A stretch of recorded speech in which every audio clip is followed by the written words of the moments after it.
Spawning in the bottom right in the red, the teamless Protoss player representing his sugar puppy bears. He is Parting.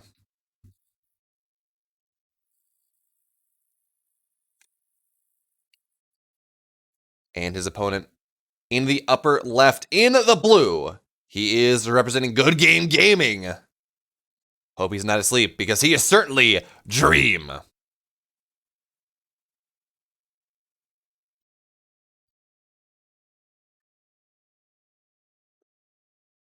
So, of course, PVT here, and I did not catch the pylon timing on that. But Parting, of course, has revolutionized PVT over the last, I don't know, month, ever since Katowice finished, right? Where he goes for this more aggressive build, right? Where you get 2 gates at home, 1 gate across the map, you start pressuring with a lot of Stalkers, well, Adepts first, Adepts and Zealots, but then you add Stalkers 3 at a time, and it's this kind of 3-gate pressure off of an expand build because you take that delayed gas like Parting is doing right now.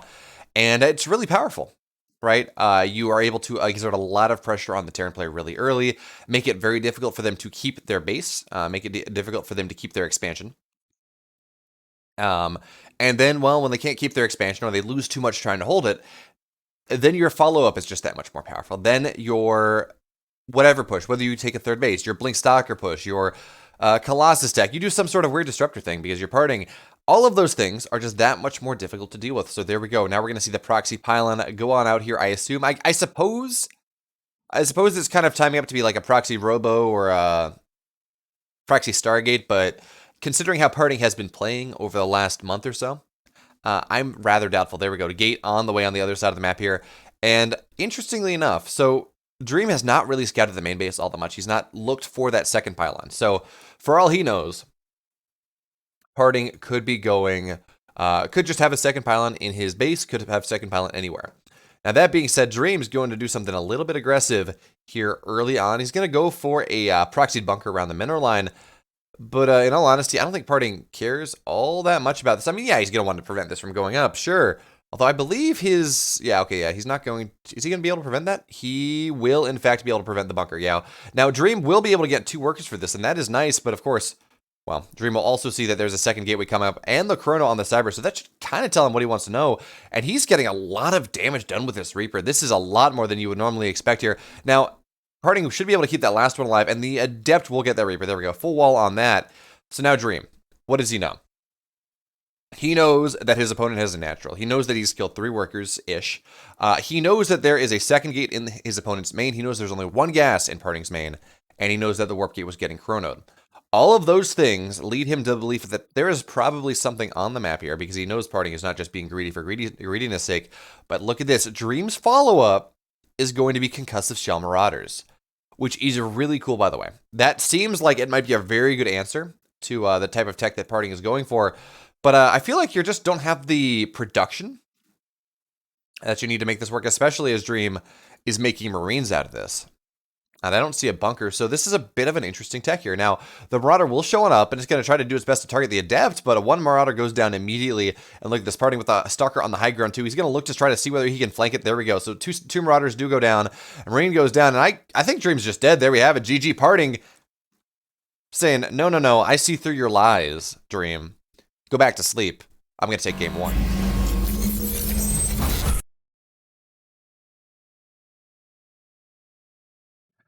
There are, in fact, Zerg games on the list today, Ariok.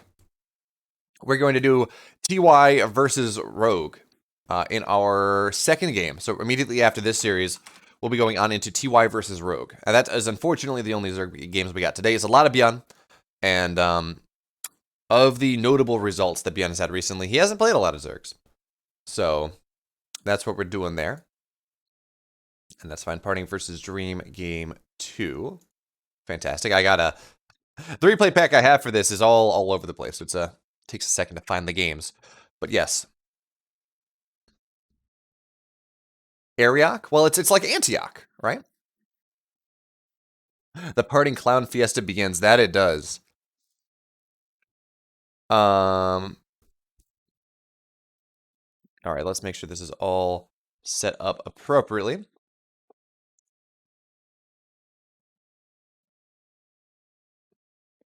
All right, well, we do have game number 2 loaded on up now. This is, once again, Parting versus Dream, round of 32 of the Pink Drip Pylon number 1.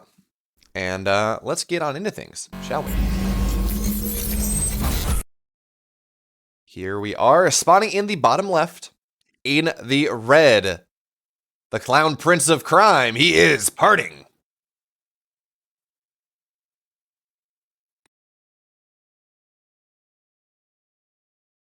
And his opponent in the upper right, in, of course, the blue. Representing Good Game Gaming, down 1 game to 0 in this round of 32 single bracket elimination format. He is Dream.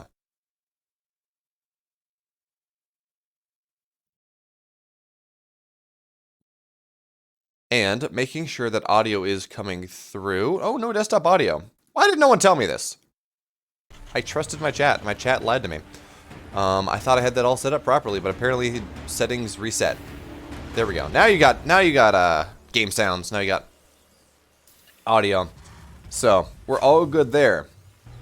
And once again, of course, while there are no live games, this entire broadcast today is brought to you by Donuts.live. They provide a lot of awesome domain hosting solutions, name hosting solutions. So notice in there, if you look down below a little bit, you see that we are using the, actually that was on the tweet, not on the, unfortunately not on our panel down below, but if you go to alphax.live, it'll link you here. So that's a pretty cool thing. It's super SEO enabled and a really good way of making your name known and well known.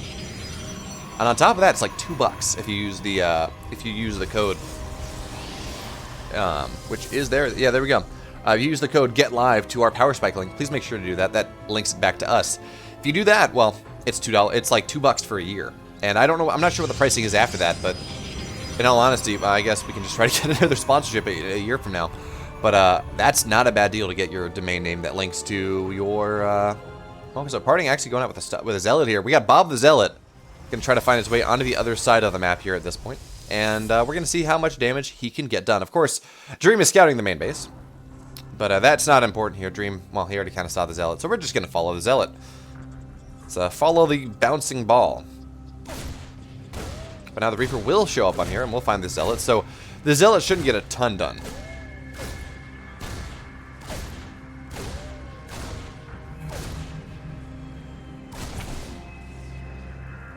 And I like this here from Parting. He's going to play around in the vision zone to try to do what he can to prevent Dream from doing whatever he wants to do.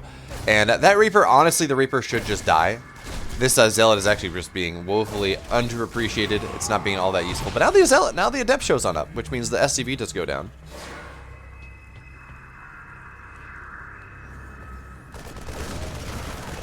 All right, so that means this Reaper should die, but now there are 2 Marines here, which means the Adept goes down too. And I don't know how I feel about this for Parting. Well, okay, does the Adept go down? Never mind, no. The Adept on, like, 1 shot will stay alive, and that's going to be nice for Parting. Gives him a little bit more oomph later on.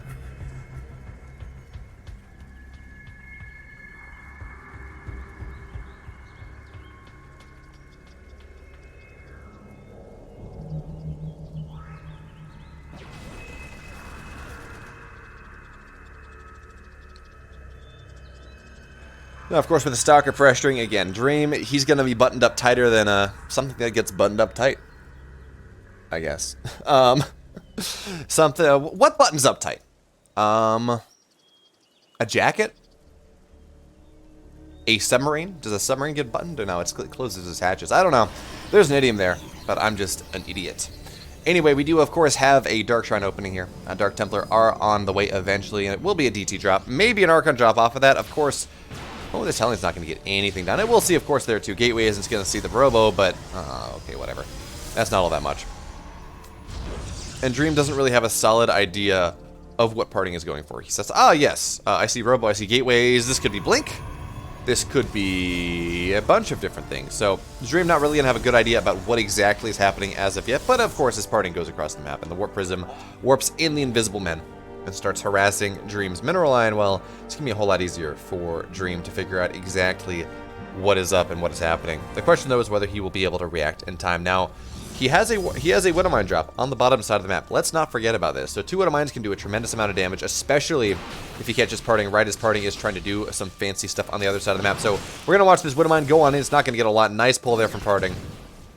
Meanwhile, 1 DT is going to run on into the main base, and 2 on into the natural. Of course, it looks like, yes, the drop on the other side also not getting anything done, and we're already starting to see the DTs get a whole hell of a lot more here, as 2 DTs are ravaging the main base, doing a really good job killing off a lot of the Marines as well, which is rather nice. And Dream, only now will he have that first scan. Second scan, of course, not ready, not for a while, so Dream caught with his pants down, caught without any sort of scans whatsoever. He's gotten the 1. Of course, he will be able to defend that with a missile turret eventually. But look at this, the bunker's going to go down. That's not going to be salvaged appropriately. 8 SCVs have died. More Marines going to run on in, and now there's a Raven, of course. So that does mean that this Bulldog play that Parting is going for, where you kind of drop in, drop out, try to take advantage of the enhanced pickup range that these Warp Prisms have, well, that's going to be a little bit more scary, because you can go disable it. You can use the Raven to disable pickup drop-off, which kind of guarantees the DTs die. But honestly, Parting has already gotten more than enough damage. He got 8 workers. When he is going on into 3 bases, he got a bunker, he delayed mining from the natural for a good amount of time, and he got a couple Marines. So yeah, he lost his Zealot and his Adept early on, which is not ideal, don't get me wrong, but 10 SCVs, a couple Widow Mines, a couple Marines, all of that, fantastic damage there. And now it's going to be an Archon drop. Now, of course, with the Viking and the Raven here, yeah, Parting's not going to be able to get anywhere near what he wants with that.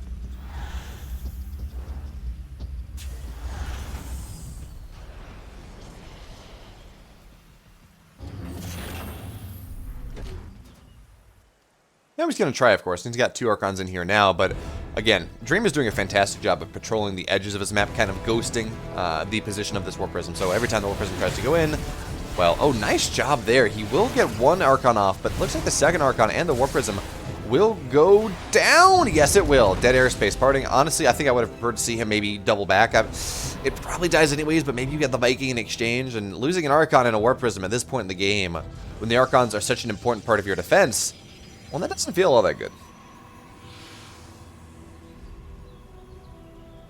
Then we get Blink on the way, Extend Thermal Lance on the way, of course, and Parting just adding a bunch of different additional gateways here. So he's going to look to withstand the ensuing push, because make no mistake about it, we're going to see a timing here from Dream. It's 7 minutes into this game. He's only just now getting his 3rd command center started. This is leading on into your +1 stim. Notionally combat shield timing, but we don't see a tech lab on a 2nd barracks until right now. So I don't, combat shields will not be done by the time this push happens. It'll be done for the push after that, sure, but it's gonna take a little bit of time here, as there is a, what was that? Looks like, yeah, a Zealot there in the line of sight blocker. Of course, the longer Parting is able to ward this off, in some way the better it's going to be for him, but that being said, this is going to happen pretty fast, and of course he doesn't have Blink, which means he's no good way to snipe the Raven, which is, of course, going to look to do what it can to snipe the... Where is the Raven?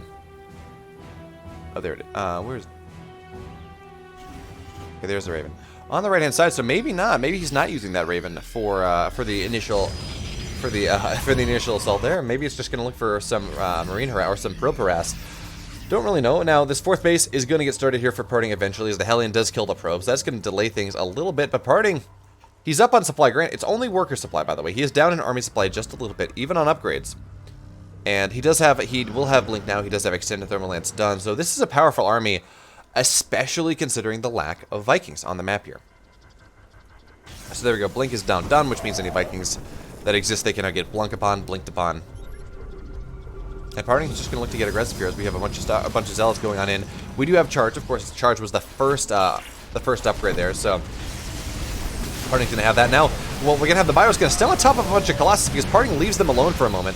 But now that is not going to happen for all that long. Here's the Warp Prism is going to go. Oh, it's going to stay alive.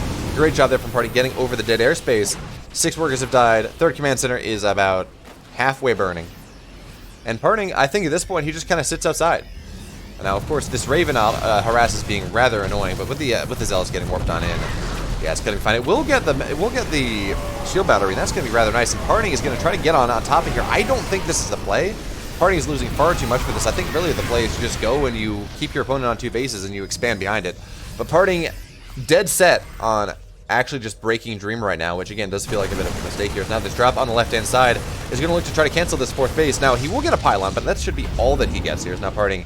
He's going to back up, says, ah, yes. I should maybe bring my army back home. Maybe I should deal with that. And well, it looks like drop just kind of sharking around the main base. Maybe just a little bit here, as we do have well, a couple units up on the high ground.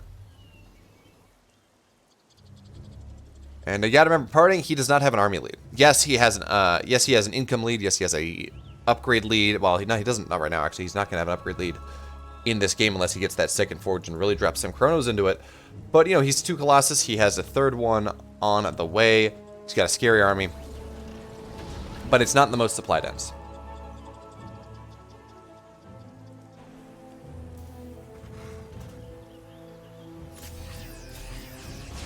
On this drop on the left-hand side, parting not really paying attention, so he will be able to knock most of the HP off, but the Marines that are dropped will eat all the aggro there, so the StarCraft will not kill off the entire drop.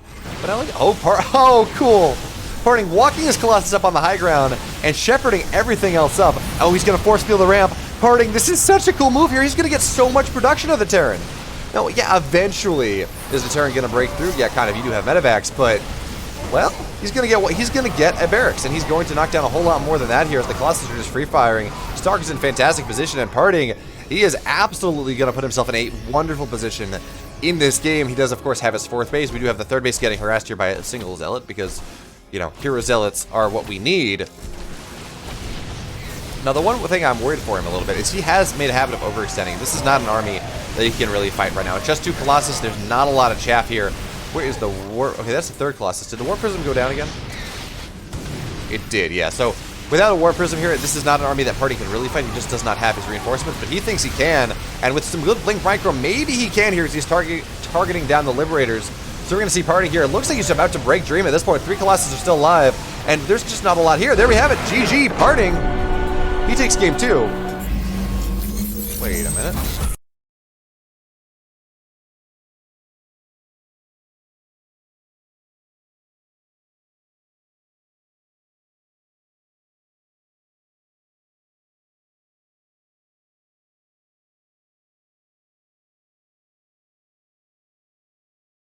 Okay, these maps are named incorrectly. That was game 1. Parting versus Dream game 2 was actually game 1. We previously casted game 3. I apologize. It looks like the replays. Yeah. Okay, so my replays were named incorrectly. The game we cast game 1 that I thought was game 1 is actually game 3. So unfortunately, now we know how the series ends. We're about to cast game 2. We saw parting win game number 1. So unfortunately, this game has been spoiled, but we're going to cast it anyways. Because, you know, good games. I'm a fan of good games.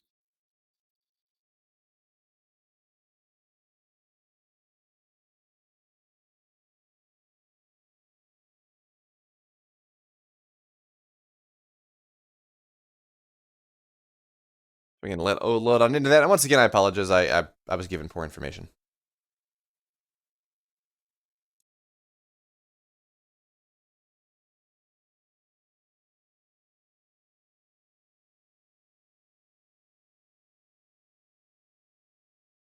All right, we got all this set up on now, and we're gonna pretend like this is we're gonna pretend like this is game 2.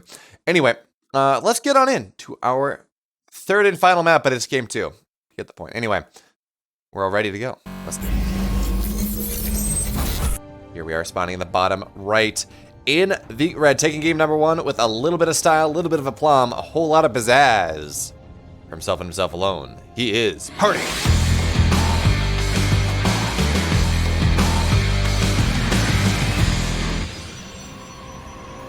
And his opponent in the upper left in the blue is back against the wall here in this round of 32. There are no second chances. Representing Good Game Gaming, he is Dream.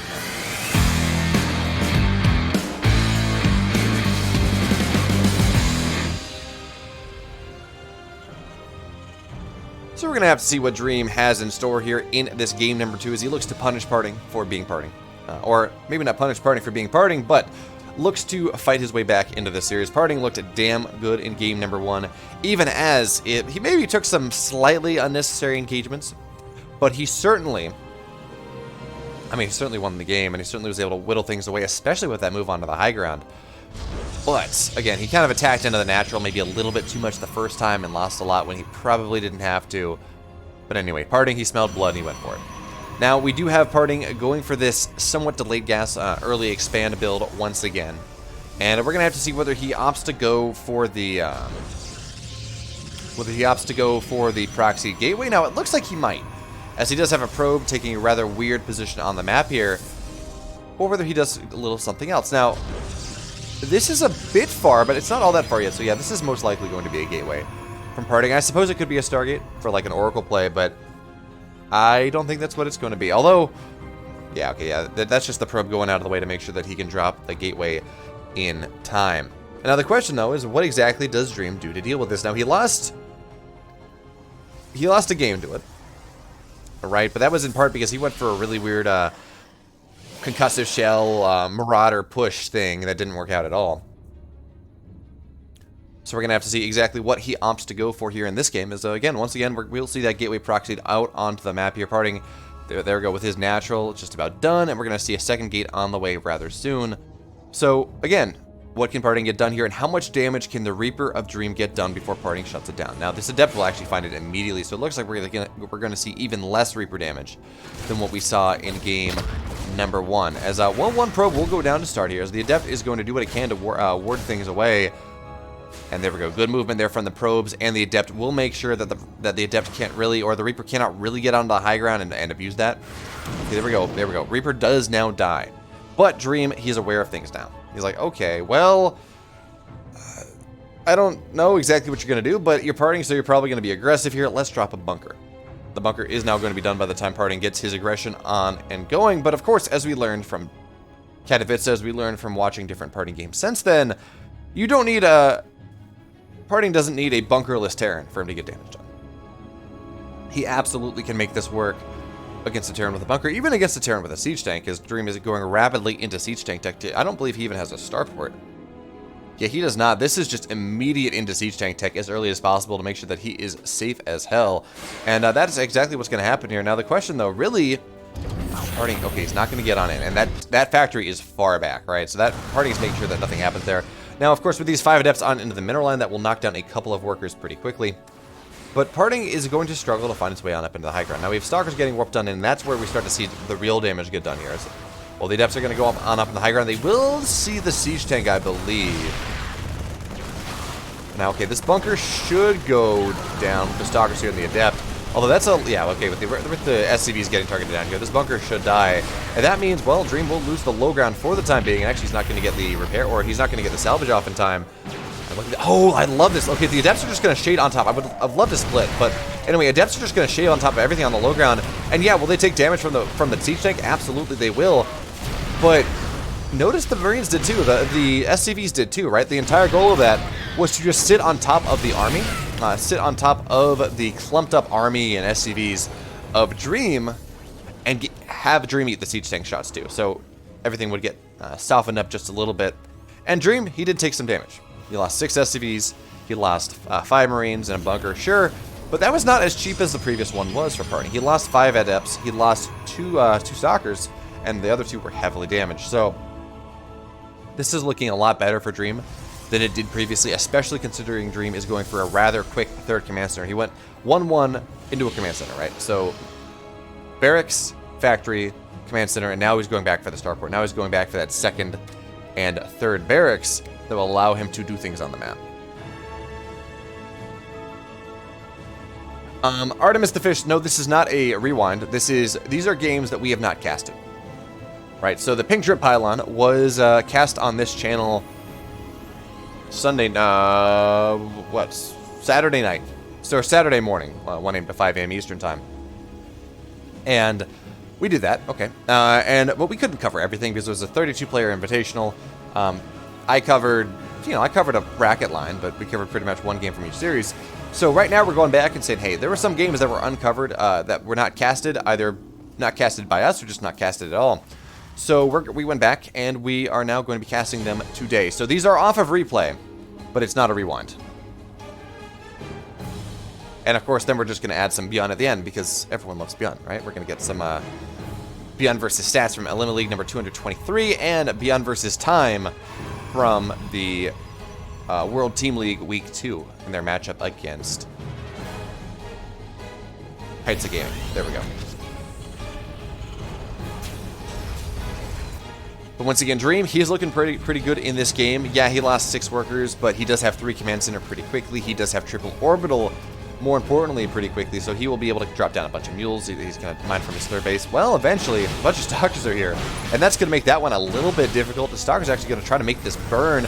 I know, they're just going to blink out on top of the high ground. I would love to see that Raven get targeted down, but no, Parting, he's now going to show up onto the high ground here, and this is where the damage starts to get a little bit more substantial. Yes, Dream only lost a little bit early on, but at, well, at the end of the day, he's still going to take more. 5 more SCVs do go down, as well as a decent amount of his army.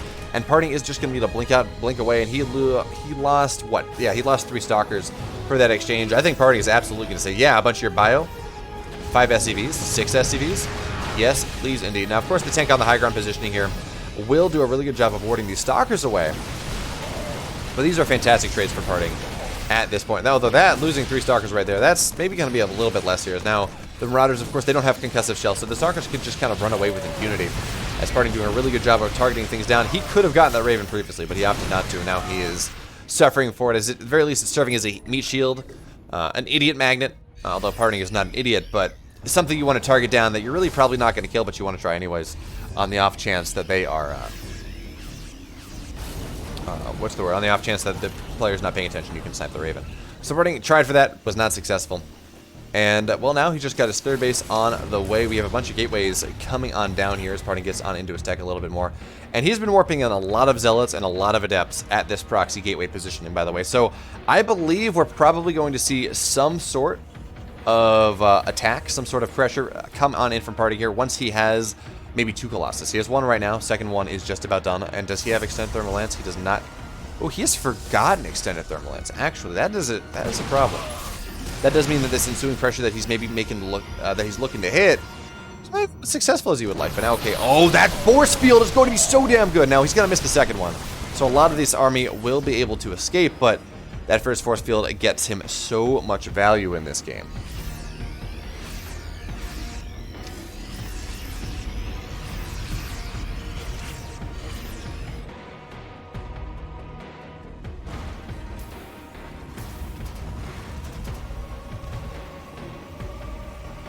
Huh, so we got a Templar Archives on the way. I don't imagine Parting is going for Storm. Generally, it feels like in PvT, if you go for Storm, you want it to go pretty early. Before, of course, Ghost Academies can be out, so you get the... so you can avoid the EMPs, but... No, Parting's got his Templar Archives on the way now. I guess this is just for Archons, right? Because he's going to look to make a rather aggressive push on in here once again. Just trying to sweep Dream from the face of the earth, say, ah, yeah, clean 2-0 here. But... well, I don't know if that's going to be all that successful here. Now Dream's trying to take his 4th base, and he's going to find the army of Parting. A bunch of Zealots will run on in, but that is a lot of Widowmines. Richard's going to see all of them explode. Yeah, Parting tried to split as well as he could, but the entire front part of Parting's army, well, it is going down here. Tanks are firing away, and there we go. 1 tank will go down, 2nd tank firing away from behind here, and Parting cannot warp in. He cannot do anything to save this Colossus. 1 Colossus will go down immediately. Second one, well... there are enough Vikings here that maybe it's going to... yeah, okay, it should be able to stay alive here, but Parting really lacking on an army perspective. And that 1 Viking is going to look to target the War Prism down. War Prism should go down here. And Parting, I think, at this point, doesn't have what he needs here. Now, with more and more Widowmines going on off, Parting taking a rather poorly conditioned fight here in this natural here of Dream, between the natural and the third base of Dream. And now, well, Parting's going to be forced to back on up. But he went for it, right? He went for an extremely committed attack before he had Archons, by the way. His Templar Archive finished before he was able to warp in some Archons. So, I don't know. It just feels like this army is a lot less powerful than it was previously.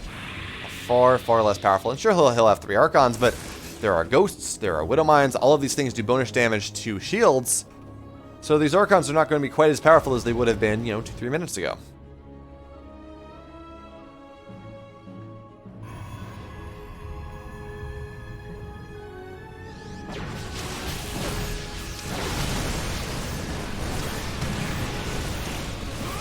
Now we do have, once again, Parting, at this point, just trying to zone Dream out from a 4th base, but Dream's army is getting well and truly terrifying here onto the other side of the map. Yeah, Parting continues to warp in Zealots, but Again, Zealots are not exactly what you want right now. Sure, they're good. They force the Terran player to micro backwards when what they want to be doing is diving on top of your splash, but Party doesn't have a lot of splash. It's one damaged Immortal, or one damaged Colossus, and sure, Archons are splash, but realistically, Archons are not connecting. They're just kind of as meat shields to tank for the actual DPS of the army. You see how short range they are. And looks like we did have a Widowmine drop show on into the third base, probably into the natural, and there we go. Third base Widowmines will get targeted down here. Party actually not mining for the moment. Stars will blink forward though, and do what they can to knock down this planetary, or excuse me, this command center. And now that is going to be Dream's opportunity to get on top of things. There's nothing that can protect this Colossus, nothing at all except maybe some Zealots, but that is not going to be enough, not quite yet here, as the Colossus will go down. Now it's just a bunch of gateway units, a bunch of poorly upgraded gateway units against the might of the Terran Dominion, and maybe that fourth base is going to go down, but no, there is a good repair on it. Fourth base is not even going to die. And of course, Concussive Shell is done as well. Anything that Parting tags, or that Dream tags, most likely will die. I'm surprised we don't see snipes on that, actually. Now, of course, okay, so the bunch of Chargelots and Zealots will find this third command center, or fourth command center, and they will be able to kill that off. Actually, a bunch of workers as well. So Dream stuck on 3 bases. Eventually, if Parting is able to survive, he's going to be happy. But we saw how much of a big deal was not having that extended thermal lance there, because Parting was not able to, or the Marauders had the same range as the Colossus, so the Marauders were able to fight that Colossus targeted down really easily. And now Parting, what does he have left here? 90 total supply here, 18 army supply. Yeah, he's got a bunch of Stalkers on the way, more and more Disruptors on the way, of course. Give him enough time, and he will be able to leverage this superior economy that he has. But bad news for your Parting, Dream's not going to let you do that here. So the Warp Prism goes down as well. It's just a bunch of Blink Stalkers. They're 2-1, sure, but they're 2-1 against 2-2. And the Bio, well, it's going to stim on in. There's just not a lot here for Parting. Not left, not anymore. Not after the trade she took previously. So the fourth base, at the very least, of Parting will go on down. We have to see how much more Dream opts to go for, whether he considers this enough, because I don't believe he has seen the base on the other side.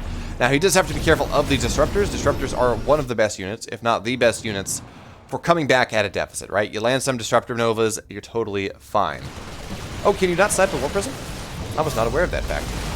Okay, but anyways, we do have Disruptor shots going on in here. One will get targeted down, one just not going to get anywhere near what it needs. And there we have it. GG. Parting is going to fall down, but we know at the end of the day, he gets that 2-0 victory. So, again, apologies for map order that I was lied to in my replays. So, anyway, that is that. Parting 2-1, advancing on to the round of 16.